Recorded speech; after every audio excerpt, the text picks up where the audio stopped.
talk a little NFL injuries, and, of course, we welcome in Dr. Steven Stoller from the American Orthopedic and Sports Medicine up in New Jersey, Englewood, New Jersey. And, of course, week 2 with the good doctor who gave us some great insight last week. And we've got, I guess you're excited because you love when there's unique injuries out there, right, Doc? Yes, I am. Thank you for having me again. And, it's really, there's some interesting injuries to discuss today. Yeah, let's stick with our in our backyard for a second. And tight end for the Philadelphia Eagles, Zach Ertz. Now, he suffered a shoulder/rib displacement under his left collarbone against the Browns on Sunday. And right now, there are reports that he's doubtful. I'm just wondering, describe that type of injury, and is this an injury that could potentially require surgery? How cautious do you have to be with an injury like this? Okay, well, the first problem is that there really isn't such an entity as a displaced rib. In order for it to be displaced, it would have to be fractured or dislocated where it's connected in the back or in the chest. So I'm not certain, how severe it is based on that terminology. And I looked up everywhere to see if there was some more specific information. I have to assume that he probably injured the ligaments of the first rib. In an athletic person, it's usually where the rib connects to the chest bone. And if it doesn't go backwards, it's not a problem. And if there's being that's the first rib, it's closer to nerves and arteries, and if that's not affected, it's not a problem. And the basic treatment would be just holding in place with compression, and the biggest problem would be pain tolerance. Okay. He dealt with it. I mean, he went back out and he continued to play. So I guess I don't think. There's not a question. Yeah. I don't think he had a dislocation. I think that it is probably like a sprain. Okay. And I think that he should do fine. Okay. Leodis Mckelvin, the Eagles cornerback. We've talked about this as well. Hamstring injuries. This is a hamstring strain as well. We talked about last week with some of the cornerbacks on the injury report. The pedaling backwards, the cutting, the lateral movement, the side to side. How tricky are hamstring injuries? Because it seems as though the player might say, "Hey, I'm good," and then if it's a game where the weather is inclement, if it's cold out, if it's rainy, maybe they pull it again. I mean, to me, kind of an injury you got to be careful with. Yes, I mean with hamstring, the problem with hamstring injuries or any tendon injuries, the hamstring is a huge muscle, and it's usually a tear in the muscle as well as the tendon, and because it's so large, it just takes some time to heal. And while it's healing, it's painful. So, you have to allow it enough time to heal. Now, one of the things that I would probably recommend, and I don't hear much, but maybe they are doing it, is injecting it with PRP, which is protein-rich plasma. And you could inject it into the site that will promote healing. It's blood that's taken from your body. You extract the red and white blood cells, and the ingredients in there are the same ingredients. Like if you cut yourself with a knife, all of a sudden a cascade effect takes place in starting the healing process. And that's what this injection does. So in addition to the modalities we use in physical therapy, I think with some of these athletes that this might expedite their healing and accelerate their ability to return. Again, 24 past 1 o'clock hour on a Thursday. Rich Quinones here. We'll take you up to 2 o'clock and a couple minutes as we break down week 2 of the NFL injury report with Dr. Steven Stoller from the American Orthopedic and Sports Medicine and, of course, Center up in Englewood, New Jersey. He will join us every week throughout the football season. All right, here's one for you. And I'm sure you were kind of, I don't want to say salivating on this one, but you were probably ready to go into this one. We talked last week with Tony Romo on the style play with some of these quarterbacks. Yeah. We saw it Sunday rear its ugly head with RG3, Robert Griffin III, placed on the you can deem it short-term IR list, and help me with this pronunciation, a broke coracoid bone in his process. Okay. Yes. Two questions on this. How severe of an injury is that? And I think anytime there's a shoulder injury, I think either whether something's broke or fractured or tear, to me, if you're a quarterback, depending upon your throwing motion and your throwing arm, in this case, it was his left. He throws with his right. Is this an injury that can be rehabbed? Can we see him back out there this year? I think so. It's a very unusual injury, and it's usually from direct impact. And the coracoid process is a bone in the front of your shoulder that's actually a small bone, but it attaches three of the major muscles, the pectoralis minor, coracobrachialis, and the short head of the biceps. In addition, the ligaments on top hold the clavicle, the AC joint, in place. So if the fracture is what we call in place, you don't have to do anything. You can let it heal with a sling. Okay. But if it's shifted at all, it must be fixed. And it's not that hard to fix. And once it's fixed, it should take 6 weeks for it to heal. Okay, which again, it kind of works itself out, because that's one of the reasons that you have the short-term IR. And you brought up a great point with that sudden impact, if you will, that collision. That's exactly how he sustained it. Another notable quarterback that's dealing with some issues, Seattle Seahawks starting quarterback Russell Wilson, right ankle sprain, suffered against the Dolphins in the opener. He was not in a walking boot. They taped it up. He continued to play. But again, his game is predicated on scrambling and moving around. Is this more of a threshold, injury? I want to say a pain threshold type of injury where they tape it up the right way, he can go out there and play, or is this going to be a nagging injury for him? Well, he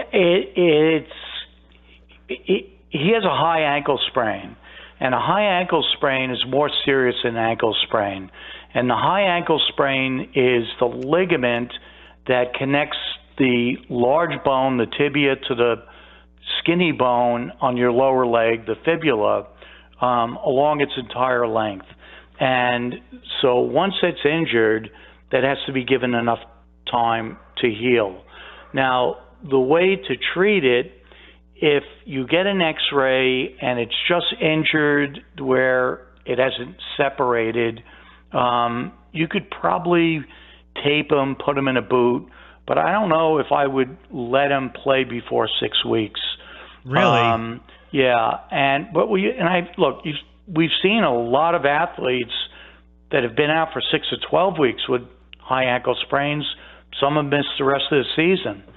So if the X-ray reveals it's unstable, meaning that if you squeeze it, or if you turn out the foot, that the space widens up, that the ligaments are torn significantly. Okay. Then he would have to be in a cast for 6 weeks, then physical therapy.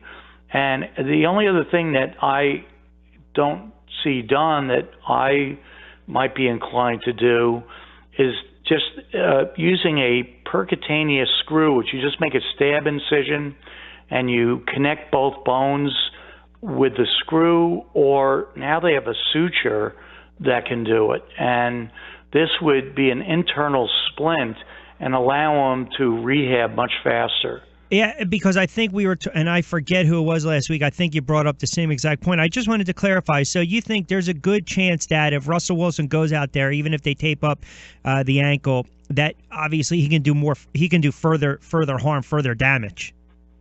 Yeah, I can't see how he wouldn't. Yes, even if it's a minor sprain, it still needs to heal, unless the diagnosis is incorrect and he really doesn't. But yeah. I think that you would be jeopardizing his ankle if you it's not treated properly. And that's probably why they're searching the waiver wire too, possibly bringing in some backup quarterbacks as well. Last one for you, Sammy Watkins, Bills wide receiver. He's listed as questionable. Again, he reported. This is a good one. Yeah, he reported that his surgically repaired foot felt, quote, tired.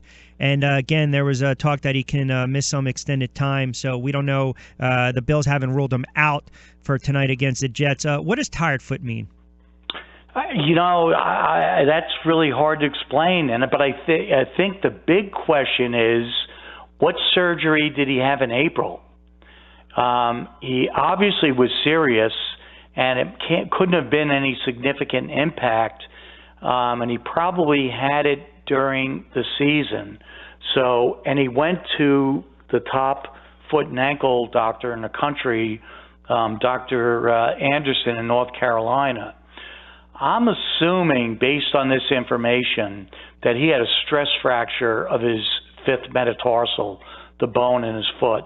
And as you know, with Kevin Durant, Cartwright, and several other players, that these tend to heal very poorly because they have a bad blood supply, and they usually require several operations. So I would think that they put a screw in his foot. If he is having pain, that's not a good sign. That would mean to me that the screw is not supporting the fracture well enough, and there's probably some micro motion at that site. So what would I do? I think at this point, the first thing I would try would be to inject PRP again, protein-rich plasma, at the fracture site to see if I could get it to heal, and I would use a bone stimulator and see if his symptoms reduced. Because his symptoms to me only mean that there's probably the fixation is not strong enough, and it's a race between, is the fracture going to heal or is the screw going to break? The screw breaks, it's a big deal. Yeah. So I've also recently, it's common to use a screw that has a hole in it. And the reason for that is that you can put the wire inside the bone, you can see it on x-ray, and you don't have to commit to the position until you get it right.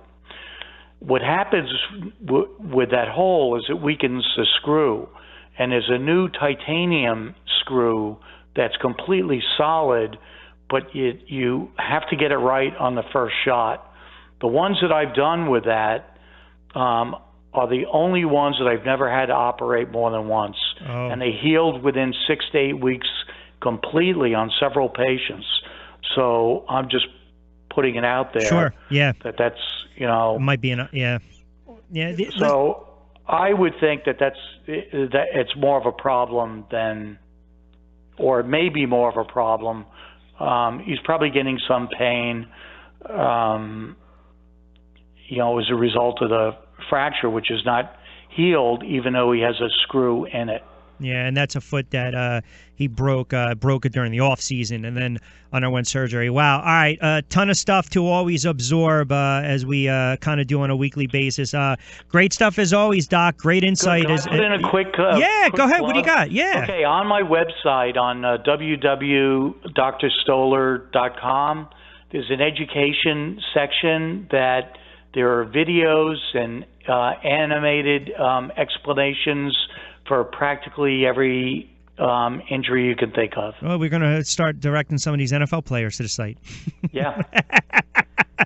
All right, Doc. Richard, my pleasure. Yeah, you got it. You got it. As always, enjoy the football over the weekend. We'll talk next week. Excellent stuff. Great. All right, you got it. Be well. And again, check out Dr. Stoller online, drstoller.com. And, of course, every week he'll join us from the American Orthopedic and Sports Medicine Center in Inglewood, New Jersey. Give him a ring, 201-261-2000. And definitely check out the website, drstoller.com.